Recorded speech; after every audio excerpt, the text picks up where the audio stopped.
तो ये जो नाम आप ले रहे हैं, ख़ास करके आज बिजली क्षेत्र में तमाम शहरों में अच्छी तेज़ी रही पीएसयू सेक्टर के।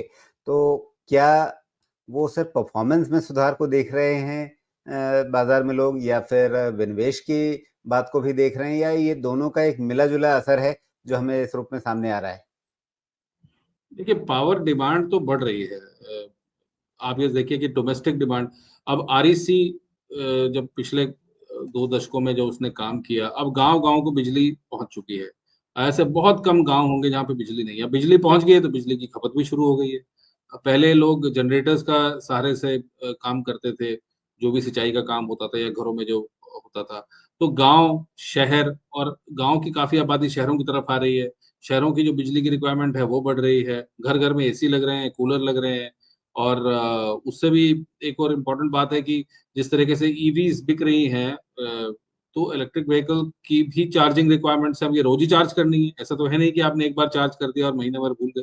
तो आप चार्ज करेंगे, चलेंगे, फिर चार्ज करेंगे।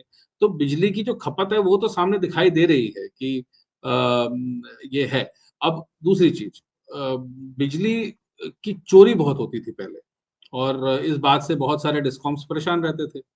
अब जो हुआ है फ़र्क कि अब स्मार्ट मीटरिंग शुरू हो गई है। स्मार्ट मीटरिंग जो है वो लाइव डेटा भेजती है और अगर कोई मीटर के साथ छेड़छाड़ करेगा, तो वो अपने जो भी सेंट्रल ऑफ़िस में बैठ के ये देख के बता सकता है कि इस मीटर के साथ छेड़छाड़ हुई है, क्योंकि अब सिस्टम जैसे बन गए हैं।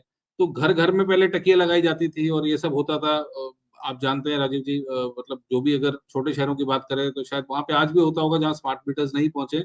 मगर जो टियर 1 और अदर टियर 2 सिटीज़ तक भी अब स्मार्ट मीटरिंग पहुँच रही है। मुझे लगता है आने वाले 5 सालों में, 10 सालों में कंप्लीटली स्मार्ट मीटरिंग पहुँच जाएगी। अगर ऐसा होगा तो बिजली की चोरी बंद हो जाएगी। चोरी बंद हो जाएगी तो वो पैसा डिस्कॉम के पास पहुँचेगा और वो पैसा पहुँचेगा तो प्रॉफिटेबिलिटी बढ़ेगी और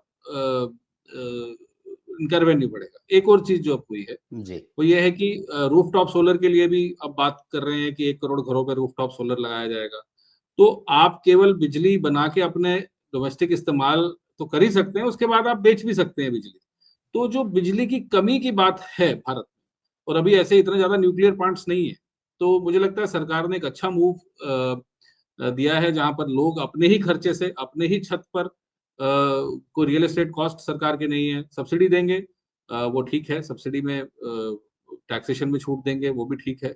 मगर उसका जो लॉन्ग टर्म बेनिफिट है बिजली का मुझे लगता है आने वाले 10 सालों में भारत में बहुत बदलाव देखने को मिलेगा। अभी भी आप बम्बई में देखिए, बम्बई में बिजली नहीं जाती। दिल्ली में हम लोग सफ़र करते हैं, दिल्ली एनसीआर में बिजली जाती है, आज भी जाती है और हम लोगों को अपना एक प्राइवेट इन्वर्टर्स या जनरेटर्स रखने पड़ते हैं और एनजीटी की कई जगह पे समस्या है, तो वहाँ पे जनरेटर्स भी नहीं रह सकते। तो बहुत बड़ी अजीब-सी बात है, अगर इन सब घरों पर, ऑफ़िसेज़ पर अपना रूफटॉप सोलर होगा, तो शायद अपना व्यवस्था बिजली का ये खुद ही कर लें क्योंकि हमें 8 से 9 महीना बहुत अच्छी धूप मिलती है इस देश में। जी।